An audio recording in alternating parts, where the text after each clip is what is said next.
கதிர்கள் முற்றி போனால் களத்தில் சேர வேண்டும். காதல் முற்றி போனால் அது எங்கே சேர வேண்டும்.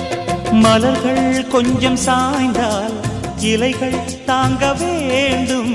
மங்கை கொஞ்சம் சாய்ந்தால் என் மார்பில் தாங்க வேண்டும்.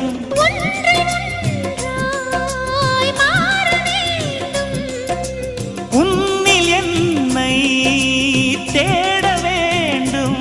எப்போதும் இடைவிடாமலும் நகப்படாமலும் கட்டில் பூவை நீ கையாள வேண்டும். காதல் இல்லாதது ஒரு வாழ்க்கையாகுமா? கண்கள் இல்லாமலே ஒரு காட்சி தோன்றுமா?